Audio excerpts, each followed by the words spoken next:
Sobat Sain, mengubah rutinitas di tengah pandemi virus COVID-19 memang tidak mudah. Mengatasi rasa cemas dan was-was pun membuat kita menjadi tidak nyaman. Tentunya kita semua berharap semua keadaan akan segera membaik untuk kembali ke kehidupan normal seperti sebelumnya. Lalu apakah yang bisa kita lakukan untuk mencegah dan memutus mata rantai penyebaran virus COVID-19?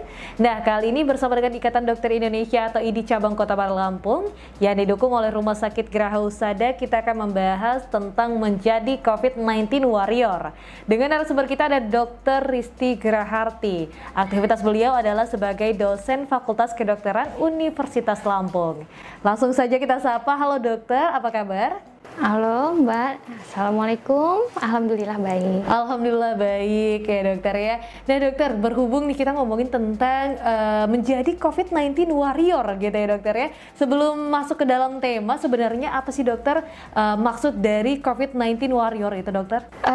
COVID-19 warrior ini sudah 7 bulan ya menjadi pandemi di negara kita dan di seluruh dunia tentunya. Dan menjadi COVID-19 warrior itu tergantung pilihan Anda. Artinya apakah Anda ingin berjuang sebagai pemerang dari COVID-19 atau malah menjadi tentara yang menyebarkan COVID-19?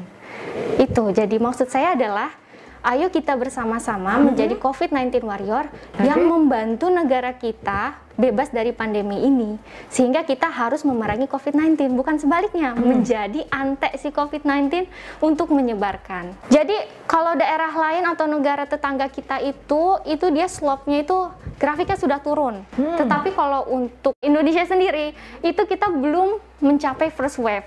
Pada saat terjadinya kenaikan COVID-19, maka dia akan ada penurunan dari grafik, itu namanya first wave, lalu akan naik lagi, itu namanya second wave. Tetapi di Indonesia kita belum ada first wave, artinya grafik kita itu turun tapi belum sampai dapat bermakna untuk penurunan gitu dari first wave, jadi tidak berpengaruh. Jadi kita itu masih secara signifikan naik kasusnya, begitu. Kita itu sedang deg-degan ya, karena kita itu berada di posisi negara yang kelima tertinggi di dunia dan ketiga di Asia untuk masalah kasus COVID-19. Kalau dari kurvanya aja sudah terjadi peningkatan, berarti permasalahan COVID-19 di Indonesia ini sangat amat perlu diwaspadai ya dokter benar, ya? Benar. Kenapa sih hal tersebut bisa terjadi dokter? Kenapa Indonesia mengalami peningkatan nih gitu?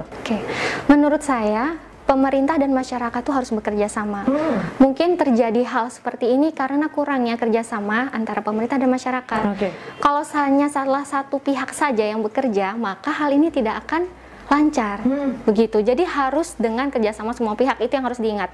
Jadi jangan sampai pemerintah udah siap-siapin segala macam, tetapi kitanya cuek. Atau mungkin kitanya sudah siap-siap, sudah pakai masker semua, tetapi mungkin fasilitas dari pemerintah juga kurang. Gitu. Jadi kita sama-sama harus berbenah, harus sama-sama bekerja sama, harus tidak menyalahkan satu sama lain. Kita harus bareng bergandengan tangan untuk keluar dari pandemi ini, gitu. Jadi kita emang benar-benar harus bersama-sama nih, siapapun itu, segala lini juga harus bareng-bareng, bukan cuma dokter, bukan cuma masyarakat, bukan cuma pemerintah, tapi emang benar-benar bareng gitu ya. Iya, benar. Nah, kalau pengen kurvanya itu menurun. Benar. Ya, oke dok. Sesuai dengan tema kita kali ini nih ya, sebenarnya apa sih yang bisa kita lakukan, khususnya untuk anak muda ya? Benar. Karena anak muda kan sekarang keluar ke sana kemari yang lebih aktif ya. Iya, benar. Kalau orang tua sepertinya work from home. Iya, benar. Bagaimana nih dokter untuk menjadi seorang COVID-19 warrior itu sendiri dokter? Sebenarnya saya juga pernah, maksudnya seumur-umuran anak muda yang hangout itu ya. Jadi menurut saya ya, itu ya jiwa mereka memang seperti itu. Tetapi memang mereka sekarang harus mengurangi keegoisan mereka dengan peduli terhadap lingkungan sekitar, orang-orang tercinta dan keluarganya. Yaitu dengan cara menjadi COVID-19 warrior. Caranya adalah melindungi diri sendiri. Karena kalau mereka sehat, maka orang sekitarnya juga insya Allah akan sehat. Dan untuk kalau misalnya setiap anak-anak remaja seperti itu, maka insya Allah pandemi ini bisa berakhir gitu. Caranya yang pertama kita pakai masker. Kita ada itu ya dari pemerintah pesan ibu. Pesan ibu ada 3M. Yang pertama adalah mencuci tangan. Mencuci tangan itu ada pakai sabun, kalau bisa pakai WHO ya, di air mengalir selama 20 detik.